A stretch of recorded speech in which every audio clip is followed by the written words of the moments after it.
Hello students, welcome back to Verified Learning. So this video will be for class 12 ISC. Today's video is on types of budget. So there are two types of budget, balanced budget and unbalanced budget.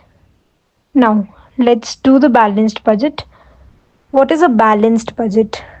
When the receipts of the government are equal to the government expenditure, it is called balanced budget. इसका मतलब देखो, budget में दो चीज़ें आती हैं, receipts और expenditure. Receipt मतलब कि जो इनकम है, जो रेवेन्यू है गवर्नमेंट का, और एक्सपेंडिचर मीन्स जो उनका खर्चा है.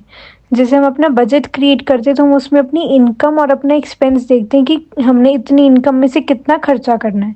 तो ऐसे ही जो बजट गवर्नमेंट क्रिएट करती है उसमें वो अपनी रिसीट्स और एक्सपेंडिचर को देखती है कि उनके कितने रिसीट्स हैं और कितना एक्सपेंस है. अगर तो उनका इनकम, अगर तो उनकी रिसीट्स और उनका एक्सपेंडिचर इक्वल है, इट मीन्स वो होगा बैलेंस्ड बजट. मतलब जितनी उनकी इनकम है सारा उन्होंने एक्सपेंडिचर कर दिया, तो it will be balanced budget. Now let's do the second type, unbalanced budget. Now what is an unbalanced budget? When receipts of the government and expenditure of the government are not equal, it is called unbalanced budget. अब balance budget था जिसमें दोनों चीज़ें equal आ रही हैं, receipt और expenditure equal है. इसमें क्या है, या तो रिसीट ज़्यादा है या फिर एक्सपेंडिचर ज़्यादा है, मतलब वो दोनों चीज़ें अनइक्वल है. अनइक्वल का मीन्स रिसीट भी ज़्यादा हो सकती है, एक्सपेंडिचर भी ज़्यादा हो सकता है. इसी बेसिस पे unbalanced budget is of two types, surplus budget और deficit budget. Now what is a surplus budget? हमने किया, या तो रिसीट ज़्यादा हो सकती है या फिर एक्सपेंडिचर ज़्यादा हो सकता है.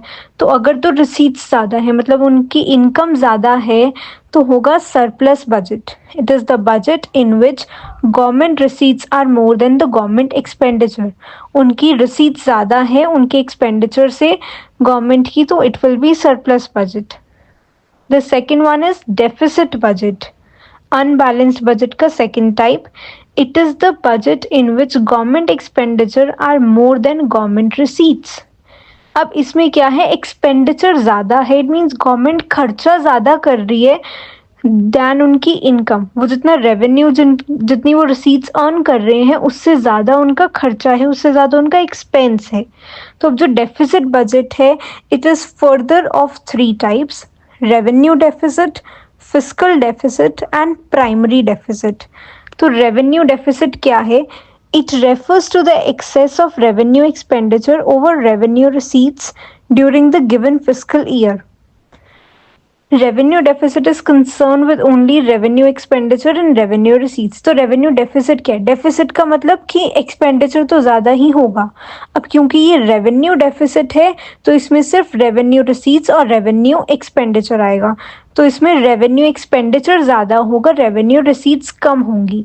तो इसका formula is revenue deficit equal to revenue expenditure minus revenue receipts. Revenue word relate करता है जो हमारी रेगुलर इनकम है या फिर रेगुलर एक्सपेंडिचर है. रेवेन्यू रेफर्स टू रेगुलर चीज़ें जो हमारी होती रहती हैं, हर मंथ हो रही हैं, चाहे वो रिसीट्स हो चाहे वो एक्सपेंडिचर हो. Then the second type is fiscal deficit. Fiscal deficit में it refers to the excess of total expenditure over total receipts excluding borrowings. It includes both revenue and capital receipts and expenditure. तो fiscal deficit में क्या है, revenue deficit में सिर्फ revenue nature की transaction का deficit था, बट फिस्कल डेफिसिट में टोटल हम चेक करते हैं कि हमारा रेवेन्यू और कैपिटल, रेवेन्यू अर्निंग कितनी है, कैपिटल अर्निंग कितनी है और दोनों नेचर का एक्सपेंस कितना है. तो फिस्कल डेफिसिट रेफर्स टू, इसका फॉर्मूला क्या है, total expenditure. Total expenditure means revenue expenditure भी आएगा इसमें और कैपिटल एक्सपेंडिचर भी आएगा, minus total receipts. Total receipts का मतलब टोटल रिसीट्स में रेवेन्यू रिसीट्स भी आएंगी और कैपिटल रिसीट्स भी आएंगी. It indicates that government is spending beyond it's resources. बस इसमें हमारी जो बोरोइंग्स है वो नहीं आती है, एल्स जो भी चीज़ें हमारी हम करते हैं, जो भी गवर्नमेंट करती है, चाहे उनकी रेवेन्यू रिसीट्स हो चाहे उनकी कैपिटल रिसीट्स हो, सब इसमें आएगा. ये अगर फिस्कल डेफिसिट ज़्यादा होता है तो इट मीन्स हमें ये इंडिकेशन मिलती है कि जो गवर्नमेंट है वो अपने रिसोर्सेज से बहुत ज़्यादा स्पेंड कर रहे हैं, उनका एक्सपेंडिचर बहुत ज़्यादा है as compare to its resources. Now, third type of deficit budget is primary deficit. It refers to the difference between the fiscal deficit of the current year and interest payments of the previous borrowings.